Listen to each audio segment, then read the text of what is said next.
여러분 안녕하십니까? EBS 초대석 정관용입니다. 참 심각한 이 저출생 시대에 아기 울음소리가 가장 반가운 그런 때죠. 게다가 이제 한 번 태어났는데 뭐 둘, 셋 한꺼번에 태어나면 더더욱 반갑습니다. 오늘 우리나라에서 가장 많은 이 다태아 분만을 도운 전문의, 산부인과 전문의를 초대했습니다. 두 쌍둥이뿐 아니라 세 쌍둥이, 네 쌍둥이, 심지어 재작년에는 다섯 쌍둥이까지 아주 건강하게 태어나게 도와주신 분인데요. 서울대학교 의과대학 전종관 교수님이십니다. 어서 오십시오. 네, 안녕하세요. 네. 예.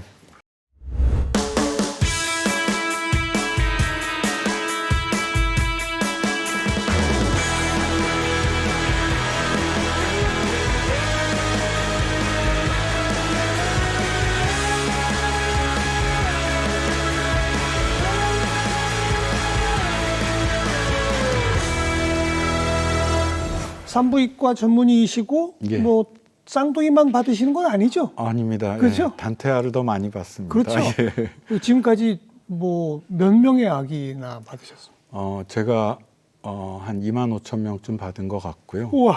그리고 아마 쌍둥이는 한 4,000쌍 이상 받은 것 같고요. 그다음에 오. 삼둥이는 한 500트리오, 그러니까 503쌍둥이 이상 받고 오. 네 쌍둥이는 12명, 그다음에 오둥이는 한 번 분만을 했습니다. 이야, 쌍둥이만 4천. 4,000 조금 넘을 것 같습니다. 대단하시네요. 근데 어쩌다가 그렇게 다태아 전문이 되신 겁니까?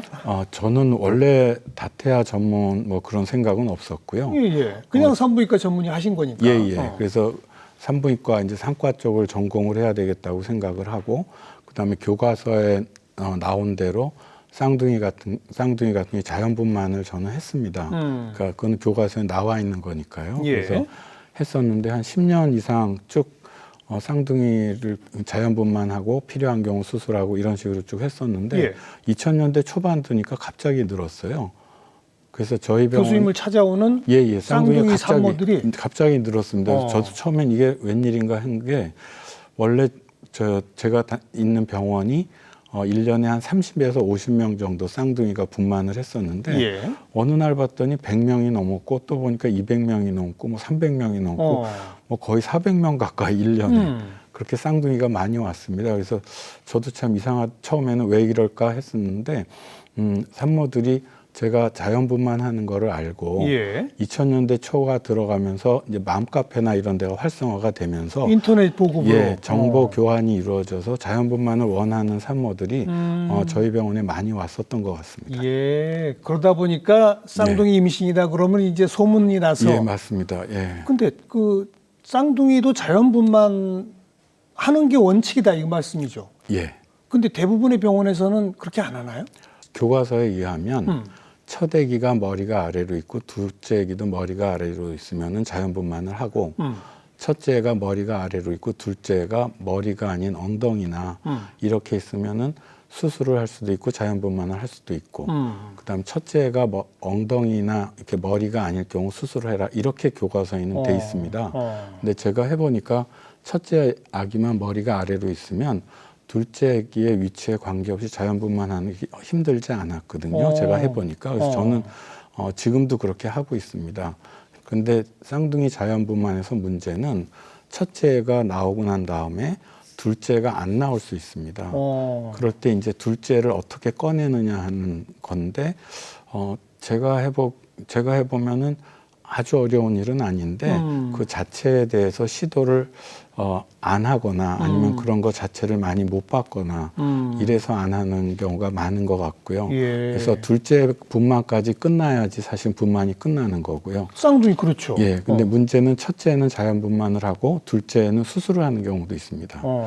둘째가 안 좋거나 해서요. 예. 그래서 그런 걸 우리가 병합분만이라고 하는데 자연분만, 제왕절개분만. 근데 그건 산부인과 의사 입장에서는 참 피하고 싶은 일이죠. 어차피 제왕절개 할 거면 예, 아예 제왕절개를 했으면 문제가 안 됐는데 예, 자연분만을 하고 둘째는 또 제왕절개 분만을 하고 그래서 그거 자체가 의사한테 사실 상당히 부담이 되는 부분이고요. 그래서 제가 저희 병원에서 통계를 봤을 때는 한 200명에 1명 정도, 최근에 한 300명에 1명 정도가 이제 병합분만이 있고요. 그러니까 거꾸로 이야기를 하면은 199명은 200명이 있으면 199명은 첫째가 나오면 둘째도 나오고요. 자연분만으로. 예, 그다음에 첫째 나오고 둘째가 안 나와서 수술해야 되는 경우가 한 0.5% 정도 저희는 그 정도 나오고 있습니다. 예, 그래서 저는 할 만한데 예. 이제 그 퍼센티지가 높다 그러면 의사 입장에서는 사실은 피하고 싶은 그렇죠. 일이기 때문에 아예 처음부터 그냥 제왕절개를 하겠다 하는 경우가 있고요. 그래서 둘째를 어떻게 꺼내느냐 하는 그 테크닉을 배우거나 하는 거가 사실은 쉽진 않아서 예, 그래서 예. 지금 많이 안 하고 있다고 저는 생각이 됩니다. 아, 그 쌍둥이의 경우 첫째 아이도 둘째 아이도 머리가 먼저 나오는 그런 비율이 높지 않아요? 높습니다. 그게 높죠? 예, 훨씬 높습니다. 예. 전체 중에서 그러면 첫째 아이는 머리가 있는데 또 둘째 아이는 뭐 다른 부위가 먼저 나온다든지 이런 경우는 몇 퍼센트? 없습니다. 예. 첫째가 머리가 아래로 있으면 걔가 먼저 나오는 거고요. 그렇죠. 그래서 쌍둥이 자연분만 같은 경우 첫애가 나온 다음에 둘째가 나오는 거기 때문에 예. 애가 거꾸로 있더라도 쉽게 잘 나옵니다. 그래서 제가 해본 거로는 거의 머리로 있는 애나 머리나 아니면 엉덩이로 있는 애나 거의 오히려 머리 엉덩이로 있는 애들이 더 잘 나오는. 그래요? 예, 그래서 훨씬 편하게 제가 분만할 수 있습니다. 그런데 이제 아무래도 좀 경험이 없거나 이런 분들은 그런 걸 두려워해서 제왕절개적으로 선택하는 경우가 많은 거군요. 네, 저는 그럴 수 있다고 생각합니다. 네, 네. 아까 그 5 쌍둥이도 받으셨다고 그랬잖아요. 예, 예. 그게 언제 일이었습니까? 거의 이제 조금 있으면 2년 예. 가까이 돼가는 것 같습니다. 예, 예. 그 산모가 처음 왔었던 건 그거보다 훨씬 더 이전이고요. 그렇겠죠. 그래서 처음에 이제 5 쌍둥이라고 와서 그래서 이제 그 아마 다른 병원을 다녀오셨던 것 예, 같아요. 예. 그래서 다른 병원에서 5은 다 키우기 힘들다. 1명이나 2명은 포기하는 게 좋겠다. 이렇게 이야기를 했는데 이 두 부부가 5명을 다 살리겠다고 생각을 하고 저한테 온 거고요. 그래서 저도 처음에 왔을 때 우리가 앞으로 어떻게 될지는 모르지만 한 28주 정도까지만 잘 끌면 애들 다 살릴 수 있다. 엄마가 힘들더라도 한번 같이 해보자 그랬더니 예. 굉장히 두 부모도 예. 만족스러워하고요. 예. 그래서 사실은 저랑 계속 이제 산정 관리를 하게 됐고요. 그래서 애들을 5 쌍둥이를 다 잘 낳게 됐습니다. 네, 교수님도 처음 경험이셨고. 예, 저도 5 쌍둥이는 처음입니다. 예. 그 아이들은 제왕절개 수술했겠죠? 예, 제왕절개 그렇죠. 수술했습니다. 어. 하여튼 28주까지 잘 끌자고 28주에 낳자고 이야기를 했는데 28주까지 잘 지냈어요. 그런데 엄마가 괜찮다고 1주 더 끌자고 그래서 그럽시다 했는데 그 다음날 아침에 양수가 터졌어요.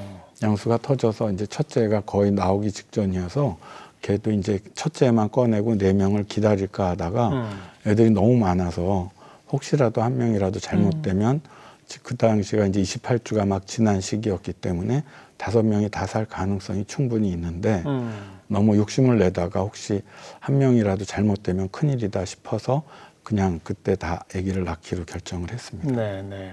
근데 통상 임신이 28주가 아니잖아요. 더 길지 않습니까? 그렇죠. 근데 5 쌍둥이 같은 경우는 한 28주 정도면은 대부분 나오는 걸로요. 그래요? 예.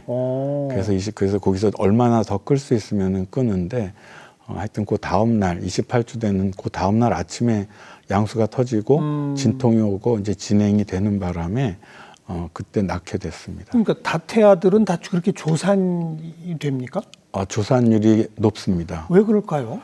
그 아무래도 자궁이 부피가 커지니까요. 예, 예. 그러니까 저희가 산부인과 의사들이 아직 잘 모르는 게 왜 진통이 시작을 할까?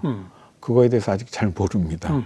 근데 그 이유 중에서 하나는 자궁이 어느 정도 이상이 커지면은 이제 어떤 신호처럼 네, 애기 네. 이렇게 나오게 하는 그런 게 혹시 있지 않을까 하는 게 이제 하나의 설이 있고요. 그렇게 본다면은 1명보다 2명이 일찍 단태아보다는 훨씬 커질 테니까 그렇죠. 같은 주수가 되면 그렇죠. 그러니까 더 일찍 진통이 오고 해서 보통 쌍태아 같은 경우는 평균이 한 36주, 7주 그 사이고요. 3태아 같은 경우는 33주, 그다음에 뭐 4태아 같은 경우 그거보다 더 짧고 5태아 같은 경우는 더 짧고요. 그렇군요. 그렇지만 5태아 같은 경우는 뭐 거의 없으니까요, 케이스가. 그렇죠. 예, 4태아 같은 경우도 제가 지금까지 12명을 받았었는데 굉장히 다양했습니다. 네. 그래서 30주 이전에 낳았던 경우는 한 명밖에 없었고요. 나머지 애들은 대부분 다 30주 넘어서 내 쌍둥이도 낳았었거든요. 예. 그래서 뭐 제일 오래 끈 사람은 34주 넘어서 난 내 쌍둥이도 있고요. 그래서 그런 게 있고, 그래서 저희가 근데 상과 의사로서는 또 걱정되는 것 중에서 하나가, 그러면 다태아가 오래 끌면은 정말 좋을까? 왜냐하면은 단태아 같은 경우는 42주가 넘으면 예. 사산되는 율이 높아집니다. 그리고 쌍태아는 38주가 넘어가면 사산율이 높아지고요. 그래요. 3태아 같은 경우는 아마 36주, 7주 언제일 텐데 저희가 잘 모르고 있거든요. 그래서 3태아 같은 경우도 저 같은 경우는 가능하면 36주까지는 낳으려고 합니다. 그래서 애들이 물론 자주 있는 일은 아니지만 저희가 상과 의사가 제일 걱정하는 것 중에서 하나는 뱃속에 있는 애들이 갑자기 사산되는 일이 있거든요. 안 되죠. 예, 근데 그 주수가 사산이 많이 일어나는 주수가 아기 숫자가 많아지면 많아질수록 점점 당겨지는 건 그렇군요. 확실한 것 같습니다. 알겠습니다. 그러면 다태아일수록 확률적으로 임신 더 빨리 이제 나오게 되면 그러면 미숙아로 나오는 거죠? 그렇죠. 다 인큐베이터 신세를 져야 되는 거죠? 예, 그렇습니다. 확실히 이 쌍둥이 이상은 좀 다르군요. 완전 다르죠. 전혀 다릅니다. 그래서 쌍둥이 같은 경우는 우리가 만삭의 기준을 37주로 하는데요. 예. 쌍둥이 같은 경우 거의 3분의 2가 37주 이전에 나옵니다. 그러니까 진통이 와서요. 그래서 그 자체가 꼭 나쁘다고 할 수는 없는 게 아까 말씀드린 것처럼 애가 임신을 더 지속해서 오래 끌었을 경우에 잘못될 수도 있으니까 어떤 아기로서는 방어 기제라고 볼 수도 있거든요. 전에 나오는 게요. 그래서 같은 조산이라 하더라도 얼마나 더 빨리 나오냐 늦게 나오냐가 굉장히 차이가 큽니다. 그렇죠. 그래서 34주 정도만 넘어도 꽤 괜찮고요. 30주, 뭐 27주 이전 갈수록 이제 아픈 애들이 많이 생기기 때문에 가능하면은 늦게 나오도록 애는 쓰지만 그게 항상 가능하지는 않습니다. 그렇군요. 무조건 엄마 뱃속에 오래 있는다고 좋은 게 아니다. 예, 단태아도 마찬가지인 게요. 저희가 레지던트 할 때는 뭐 43주, 44주 이때 분만을 했었거든요. 근데 그 다음에 이렇게 데이터가 쌓인데 보니까 42주 넘으면 사산된 애들이 많아서 요즘 한 41주 정도까지도 진통이 없으면 유도 분만을 해서 아기를 낳습니다. 예. 그 보통 이제 쌍둥이, 새 쌍둥이 다 뭐 한 1, 2분 차이로 나오잖아요. 예, 맞습니다. 예. 근데 그 간격이 되게 오래된 그런 세계적으로 드문 경우도 있다면서요? 그거는 이제 저희가 쌍둥이 같은 경우 특히 주수가 굉장히 이른 주수 아기가 나왔을 때 나머지 애들이 진통이 없으면 걔들을 좀 더 뱃속에 놔뒀다가 나중에 나오면 아무래도 좋겠죠. 그러니까 뭐 한 애가 25주에 나왔는데 나머지 애들도 그때 다 낳는 것보다는 진통이 없다면 더 기다렸다가 나중에 낳게 되면 그만큼 엄마 뱃속에 더 있을 수 있으니까요. 그렇죠. 그래서 그렇게 낳는 경우를 제가 지금까지 경험한 거로는 일주일 이상 끌었던 그런 아기들이 지금 거의 한 조금 더 하면 60케이스 정도 될 것 같습니다. 그래요. 그러니까 일주일 이상 간격을 두고 낳은 애들이요. 야, 저 이런 얘기도 처음 들었어요. 보통 쌍둥이 뭐 그럼 1, 2분 차이라고 하는데 예. 그럼 형 동생이 분명하네요. 일주일 이상 차이. 예, 그렇게 됐죠. 그래서 저도 처음에는 얘가 제가 처음 했던 게 2004년도에 처음 그런 시도를 했었는데 첫 아기가 한 20주에 나왔습니다. 분만이 됐고 그다음에 두 번째 산모가 자궁문이 열린 상태였고 그래서 그때 이제 산모한테 그래도 자궁문을 묶고 한번 시도를 해보자. 나도 사실 이런 데 해본 적 없다. 그래서 한번 해보자. 그러고 그때 자궁문을 묶었었는데 그 엄마가 30주 넘어서 두 번째는 낳았고요. 그래서 첫째는 사망을 했고 둘째는 뭐 당연히 잘 살고 있고요. 그래요. 네, 그래서 한 몇 년 전 좀 됐군요. 한 10년 전은 된 것 같은데 그때도 인천에 사는 분이셨는데 아기 잘 크고 있다고 이야기 들었습니다. 네. 그럼 제일 간격이 그 멀었던 게 얼마만큼이나 됩니까? 거의 17주에 한 번 낳고 이제 34주에 낳고 그랬던 산모도 한 명 있고요. 17주하고 34주요? 예, 34주요. 예, 그래서 그럼 가만히 있어봐. 이게 한 120 며칠 될 겁니다. 와. 그래서 둘째는 뭐 34주에 낳았으니까 건강했죠. 그 17주에 낳은 아기는요? 17주는 살 수가 없죠. 아. 근데 그 산모가 그 전 임신에서도 쌍둥이를 갖고 똑같은 그런 일을 겪었었습니다. 그래서 이제 저한테 왔을 때 이미 양수가 터진 상태였었고, 그리고 애가 이제 나오기 직전인 상태였었고, 그래서 걔는 먼저 낳고 이제 걔는 저희가 살릴 수가 없었고요. 그래서 나머지 한 명 애기는 이제 자궁 묻는 수술을 하고 예. 더 끌어보자 해서 한 거의 17주를 더 끌었죠. 그래서 몇 달 차이가 나는 그런 경우도 있군요. 아니 근데 얘는 이제 첫 애가 사망을 했으니까 얘네들은 같이 살고 있질 않죠. 아, 근데 물론. 둘이 같이 살고 있는 애들도 가끔 있습니다. 네. 저희 새쌍둥이, 넷쌍둥이 지금 기억나는 애들은 이제 그런 애들이 있는데요. 예. 새쌍둥이 같은 경우도 두 번에 나눠서 난 애들도 있고, 넷쌍둥이 같은 경우 이제 세 번에 걸쳐서 난 애도 있고요. 그래서 네 쌍둥이인데 세 번에 걸쳐서. 예. 그래서 세 번에 걸쳐서 낳아서 지금 네 명 다 건강하게 잘 크고 있고요. 네. 그래서 정말 감사하게 생각합니다. 그러네요. 그래서 산부인과 의사 입장에서는 물론 이제 아까 이야기한 것처럼 주수가 아주 많이 진행되지 않은 한에서는 어린 애기면은 단 일주일이라도 더 끌어서 나면은 그렇군요. 훨씬 건강하거든요. 예, 그렇기 때문에 일주일이라도 더 끌기 위해서 저희가 이제 애를 쓰는 네. 거고요. 그래서 한 명이 나왔지만 나머지 애들은 조금 더 있다 나왔으면 해서 내 쌍둥이 같은 경우도 첫 애가 나왔어요. 그래서 그 다음 날 또 진통이 전혀 없었거든요. 근데 그 다음 날 아침에 또 배가 아프다 그래서 또 보니까 걔가 곧 나오겠는 거예요. 그래서 걔를 또 받고 네. 그 다음에 기다렸더니 그땐 진통이 또 없어서요. 그래서 걔는 한 달 있다 났죠. 한 달. 예, 그래서 그때 재밌었던 게 그 내 쌍둥이 엄마가 두 명을 딱 낳고 나더니 이렇게 편하면 얼마든지 오랫동안 임신을 유지할 수 있겠다고. 그러니까 내 쌍둥이를 가지고 있으면 그때가 27주 정도였었는데 너무 힘드셨던 거예요. 근데 둘을 낳고 났더니 둘만 갖고 있으니까 너무 편하다고 이러면 너무 편해졌다고 굉장히 좋아했던 그 얼굴이 지금 떠오릅니다. 그리고 한 달을 더 있다가 예, 나머지 둘을 또. 예, 나머지 둘을 낳았습니다. 이런 경우가 굉장히 근데 드문 경우죠. 드뭅니다. 그렇죠? 생각보다 많지 않습니다. 아, 그렇죠. 저희가 지금까지 저희 대학병원에서 한 5천 명 가까이 이제 쌍둥이가 태어났었는데 그 중에서 보니까 1%가 그러니까 지연 간격분만으로 해서 이렇게 된 애들이 한 0.5% 될까 말까 합니다. 네. 그 보통 낳는 순서로 형 동생이 정해지죠? 예, 분만 순서입니다. 그죠? 예. 근데 그 분만의 순서가 뭐 착상이나 이런 거 순서랑 관련이 있어요? 관련 없습니다. 그래요? 전혀 관련 없고요. 나오는 순서입니다. 그러니까 착상은 언제 됐는지 누가 먼저 됐는지 저희가 사실 알 방법이 없고요. 없고. 산도에서 가까운 애가 대부분 첫째인 건 맞습니다. 근데 이제 둘째는 쌍둥이 같은 경우는 별로 이렇게 바뀌는 경우가 없는데요. 왜냐하면 제왕절개 수술을 할 때도 첫째가 먼저 나오지 둘째가 먼저 나오긴 아주 어렵거든요. 그래서 쌍둥이 같은 경우는 문제가 이제 삼둥이 같은 경우는 첫째를 딱 꺼냈는데 양쪽에 똑같이 어떤 애를 수술을 한다 그랬을 때요. 자연분만을 한다 그러면 뭐 나오는 순서라 그러는데 첫째를 딱 꺼내는데 둘째가 좌우로 똑같이 있을 때가 있습니다. 그럼 의사 마음이네요? 예, 얘를 먼저 꺼낼까 얘를 먼저 꺼낼까.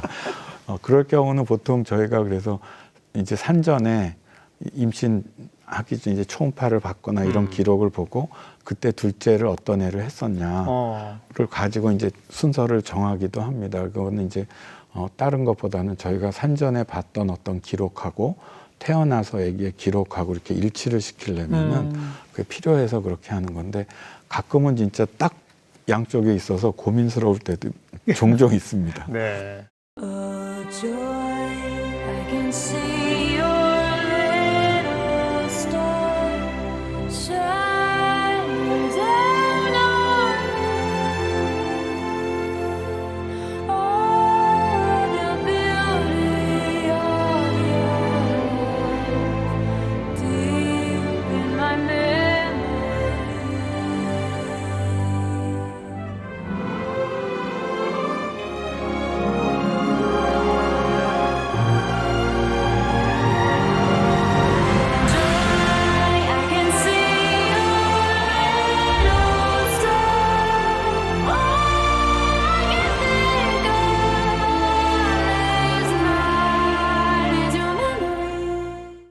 우리나라가 다태아 출산이 많은 나라에 속합니까? 그렇지 않습니까? 많은 나라에 속합니다. 그래요. 예, 아주 많은 나라에 속합니다. 이유는요? 일단 임산부들이 임신하는, 그러니까 결혼 나이도 우리나라 굉장히 많고요.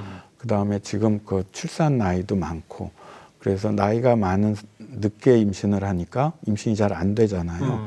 그러니까 난임 치료 같은 거를 받고, 그렇죠. 그래서 난임 치료에 있어서 제일 기본적인 것은 보통 여성 같은 경우 한 달에 한 번 정도 한 개의 난자가 배란이 되잖아요. 예. 근데 한 개를 갖고는 임신이 잘 안 되니까 동시에 2개, 3개, 4개 여러 개의 난자를 동시에 배란을 시킵니다.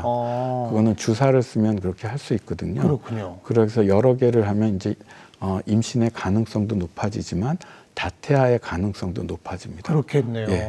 그리고 또 하나는 이제 시험관 아기 같은 걸 했을 때 그때도 넣어주는 난자의 개수에 따라서 다태아의 비율이 점점 올라가는데 이제 나이가 뭐 40쯤 됐고 뭐 3, 4년 이상 임신이 한 번도 안 됐고 하면은 의사 입장에서도 사실은 빨리 임신이 돼야 되고 뭐 그 산모 입장도 마찬가지지만 그렇죠. 여성 입장에서도 그래서 2개, 3개를 넣다가 보면 그게 또 갑자기 안 되던 사람이 뭐 쌍둥이, 삼둥이가 그냥 다 임신이 된다든지 이렇게 해서 난임 치료를 받게 되면 다태아 빈도가 높아지고 있고요.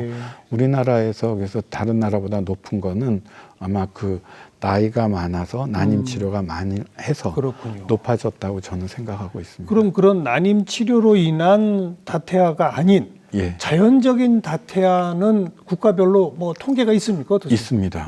굉장히 차이가 많습니다. 어떤 차이가 있어요? 그러니까 예를 들어서 그 나이지리아 같은 나라는 거의 뭐 한 20명에 1명 정도 그렇게 쌍태아가 많아요? 예, 그 정도가 태어나고요. 자연적으로인데 자연 임신요. 예. 야, 5%네요. 굉장히 많습니다. 그리고 일본처럼 우리나라는 일본이랑 굉장히 비슷하다고 생각하는데요. 거기는 보통 1000명에 4명, 5명 그 정도요.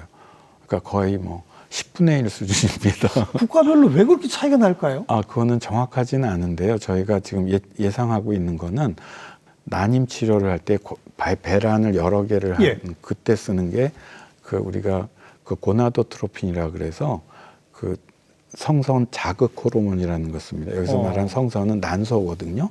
난소 자극 호르몬을 쓰는데 그거 자체가 그 나라 사람들은 좀 높은 게 아닌가 상대적으로.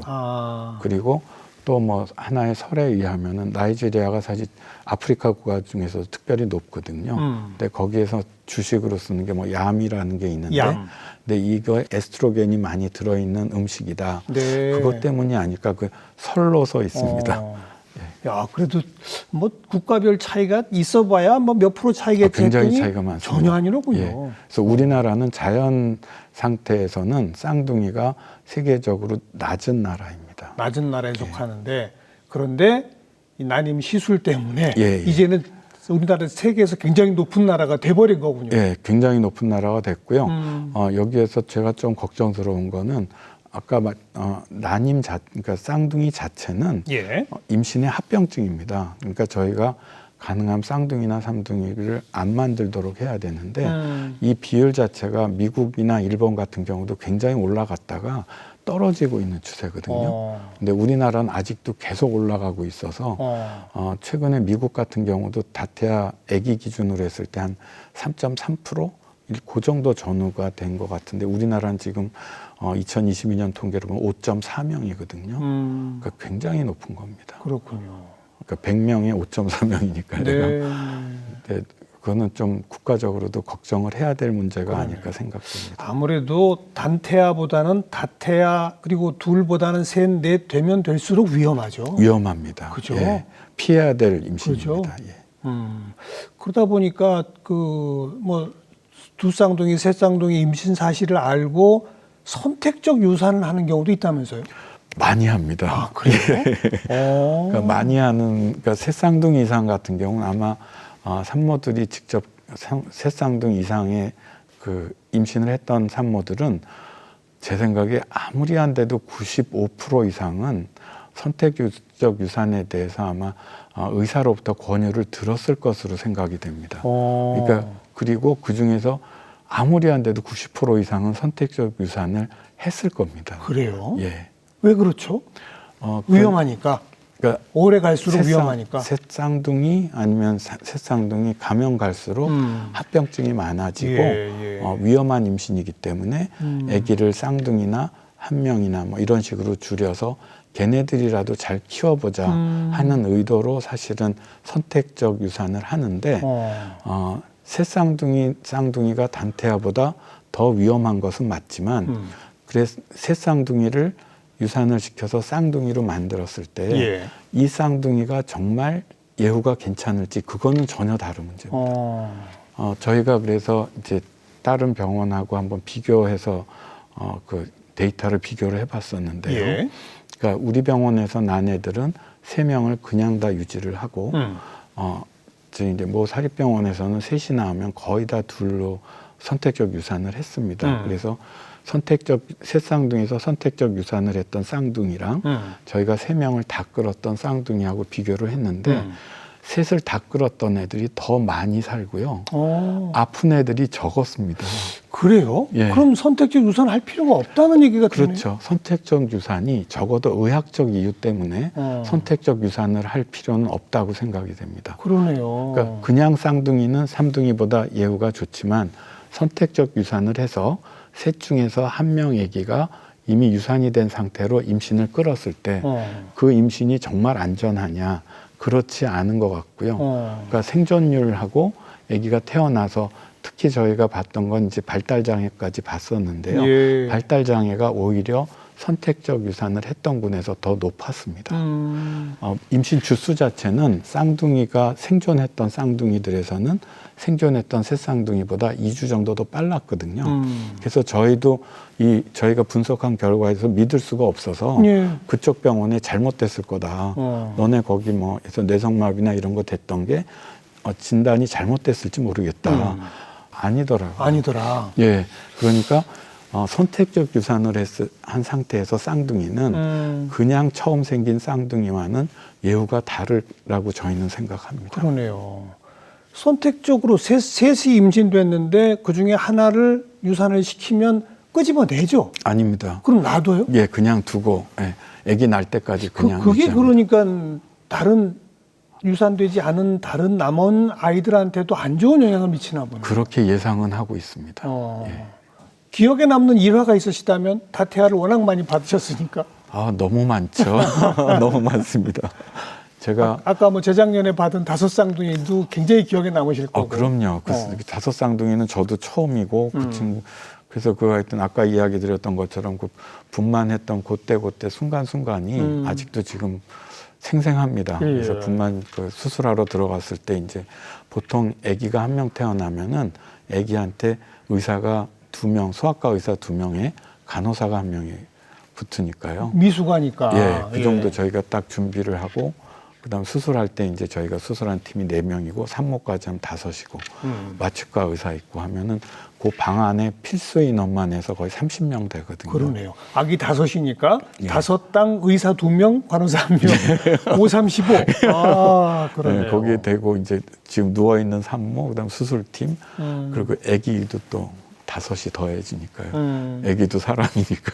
그래서 5, 4, 20이 되고요. 예. 그래서 하여튼 굉장히 그 분위기 자체가 저는 저로서도 굉장히 좀 의미 있었던 일이고요. 굉장히 감사한 일이고 제가 이전에 또 굉장히 의미 있었던 경우 중에서 하나는 그때도 굉장히 오래됐습니다. 지금 애들이 아마 중학생도 더 됐을 거예요. 아마 많이 오래됐을 건데 17주, 18주 정도에 양수가 터졌어요. 산모가. 17, 18주? 예, 양수가 하나도 없었습니다. 아이고. 그런 상태에서 근데 다행히 그 상태에서 진통이 오지는 않았어요. 그래서 그 상태로 임신을 계속 유지를 했죠. 가능합니까? 양수 없이도?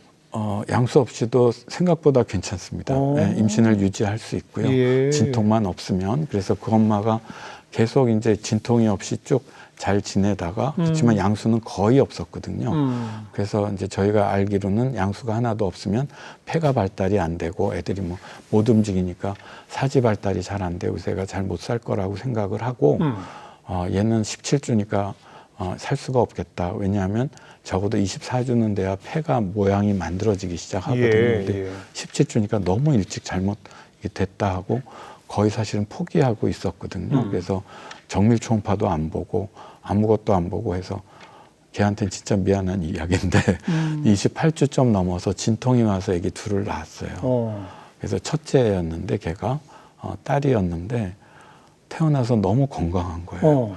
그러니까 중환자실에 갔었는데 호흡도 초기에 약간 그 호흡기를 했지만 조금 있다가 호흡기도 띄고 그 다음에 그 엄마가 애가 한 초등학교 한 4학년, 5학년 때쯤 사진을 보내줬는데 너무 건강한 거예요. 그래서 얘가 누가 아픈 애였지? 첫째가 누구였지? 하는 생각이 들 정도로 두 명이 다 딸 아들 쌍둥이였는데 둘 다 너무 건강하게 커서 그래서 제가 사실은 그때 이게 아니구나 생각을 해서 애가 양수가 없는 애들이 정말 안 좋을까? 그랬더니 생각보다 양수가 거의 없었던 애들도 너무 많이 살아요. 가능하다. 그러니까 제가 이야기한 거는 이제 양수가 늦게 터진 게 아니라 24주 이전에 양수가 터져서 거의 없었던 애들이 생각보다 너무 많이 살고 그다음에 건강하게 살고 그래서 일찍 양수가 터졌다고 얘는 안 돼 하고 판단을 하지 말자 하는 생각을 했습니다. 네. 그 쌍둥이들 엄마 뱃속에서 더 좀 건강하게 자라도록 하는 그런 치료법도 개발하셨다고요? 제가 그거는 이제 쌍둥이가 더 오래 하는 건 아니고요. 네. 태아 수혈 증후군이라는 게 있습니다. 태아 수혈 증후군. 수혈 증후군. 그래서 한 해의 피가 이쪽에 가서 얘는 피가 줄어들고 얘는 피가 많아지는. 그래서 쌍태아 간 수혈 증후군 뭐 그렇게 이야기를 하는데요. 그 치료법을 우리나라에 제가 처음 했었는데요. 2000년 중반, 2004년, 5년, 6년 되면서 쌍태아 간 수혈 증후군이 있을 때는 레이저 소작술이 치료 원칙으로 이미 자리를 잡았었습니다. 전 세계적으로. 그런데 우리나라에서는 그걸 못하고 있었거든요. 그래서 저는 나름 쌍둥이를 많이 보는 의사인데 이거 못하고 있다는 게 굉장히 창피해서 이걸 어떻게든 해야 되겠다 하고 이제 기구도 사고 그다음에 공부도 하고 그다음에 연습도 하고 나온 태반 갖고 연습도 하고 이렇게 쭉 하고 했지만 그때 마음에 걸리는 거는 실제로 환자한테 적용할 때 내가 한 번도 본 적이 없는 시술을 환자한테 적용하는 거는 좀 마음에 걸리더라고요. 그래서 그 시술을 직접 봐야 되겠다 생각을 하고 이제 찾아봤더니 일본에서 많이 하는 센터가 있어서 그쪽하고 약속을 해서 현장을 보시고 직접 가서 봤더니 다행이었던 거는 저희가 샀던 기구하고 똑같은 기구고 그다음에 저희가 이제 수조에서 연습을 하고 이렇게 해봤더니 뭐 좀 건방진 이야기인지 모르겠는데 하는 거 보니까 나도 잘하면 할 수 있겠는데 하는 이제 그런 생각이 들었고요. 그러고 한국으로 돌아왔는데 마침 그때 환자가 왔었습니다. 그래서 돌아온 지 뭐 1, 2주 만에 그 쌍태아 수혈 증후군이 원래 많은 건 아닌데 그때 병원에 와서 그때 첫 환자 할 때 아마 초음파를 거의 한 2, 30시간은 본 것 같아요. 그래서 어디를 들어가서 어떻게 하고 해서 다행히 그 두 아기가 건강하게 건강하게 그래서 그 아기는 2016년인가 그때 부모한테 사진을 받았어요. 그래서 두 아기들이 아주 장난꾸러기 두 명을 해서 그것도 굉장히 저로서는 정말 감사한 일이고 그 산모와 아기들한테도 아주 행운이네요. 그런 병 같은 경우는 치료를 안 하면 거의 다 죽습니다. 거의 다 죽는데 하여튼 그 첫 케이스였는데 애들이 예후가 좋아서 정말 다행이었습니다. 그렇죠.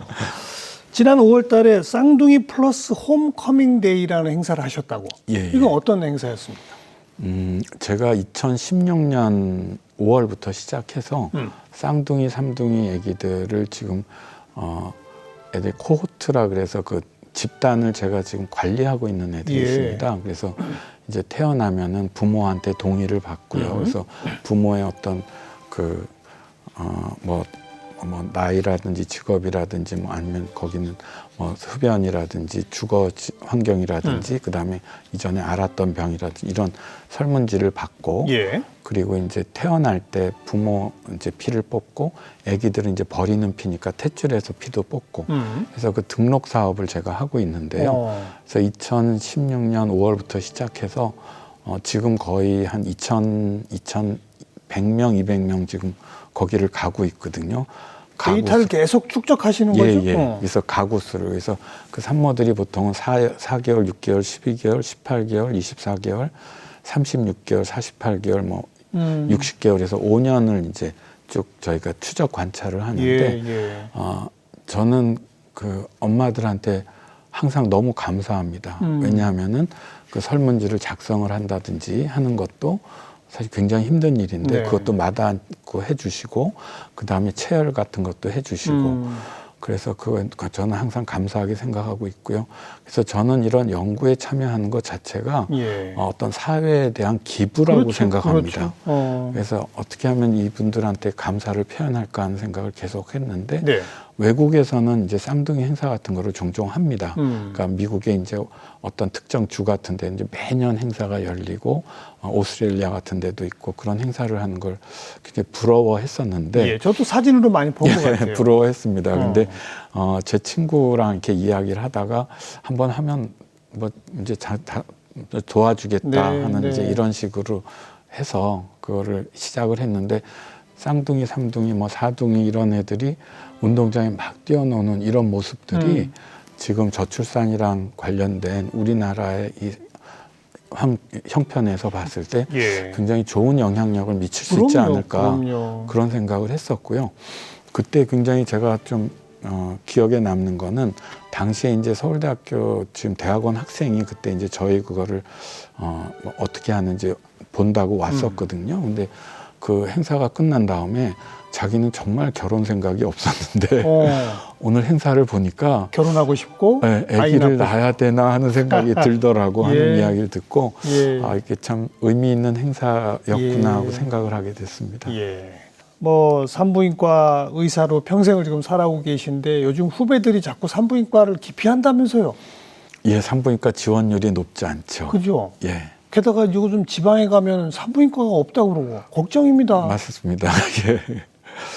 저는 뭐 아직도 산부인과를 어떤 이 일 자체에 대해서 중요하다고 생각하고 지원하는 산부인과 의사들도 있다고 생각을 하는데 요즘 젊은 사람들하고의 이 좀 인식의 차이. 약간 맞지 않는 부분이 있지 않을까. 그러니까 예를 들어서 어떤 전공과를 택할 때 그 소위 말하는 워라밸이 좋은 과. 그렇죠. 그러니까 일하고 이제 예. 이게 구별이 되고 이런 거를 많이 찾다가 보니까 예. 산부인과라고 하면 분만이 떠오르고 분만은 24시간 항상 대기를 해야 그렇죠. 되는 이런 일이고 하니까 그거에 대한 이 매력을 좀 못 느끼지 않나 하고 생각을 하지만 사실 제가 산부인과 그에 대해 선전을 하자면 산부인과는 산과만 있는 것이 아니고 부인과 종양학이라 해서 종양 쪽도 있고 생식내분비라 해서 난임 쪽도 있습니다. 예, 거기 이제 그런 부분이 있고요. 그리고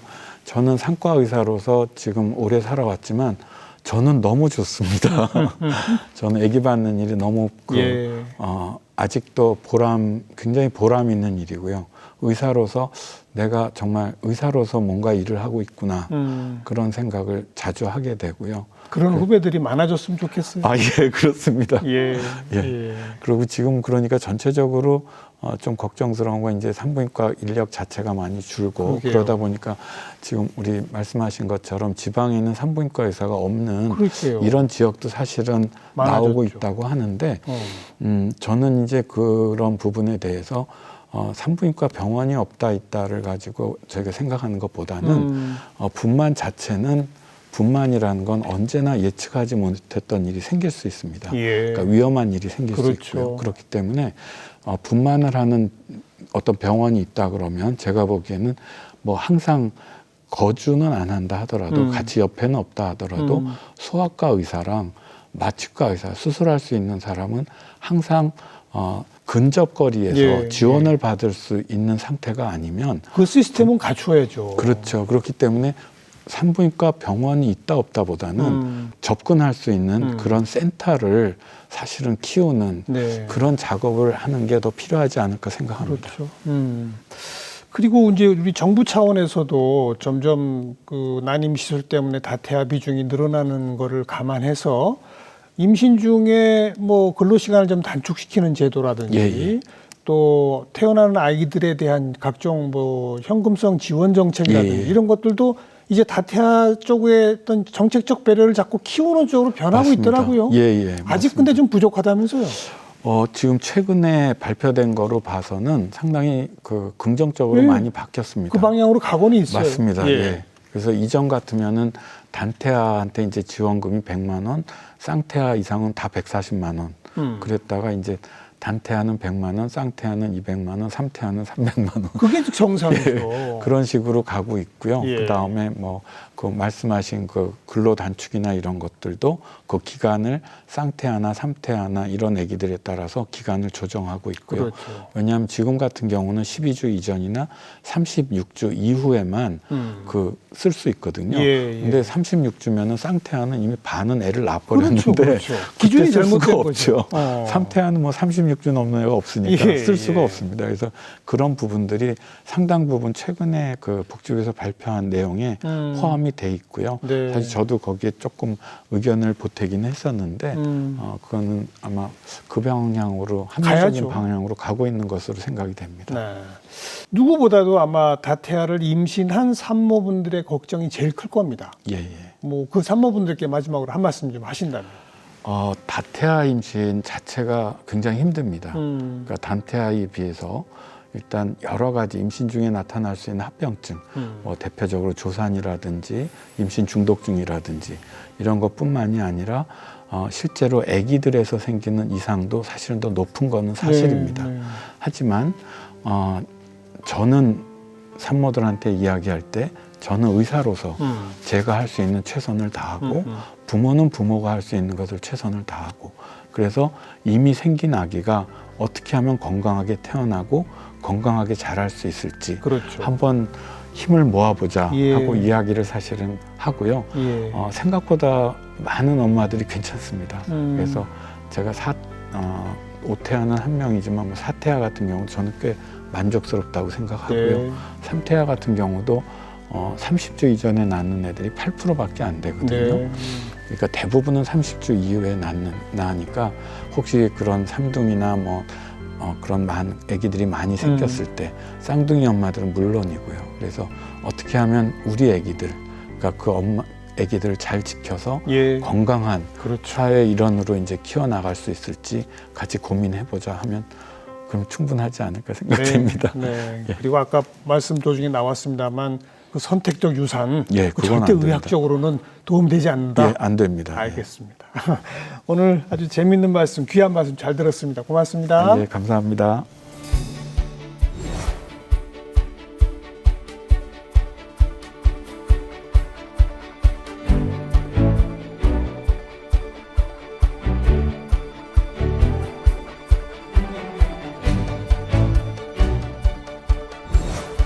네, 생명의 탄생은 그 자체로 축복이고요.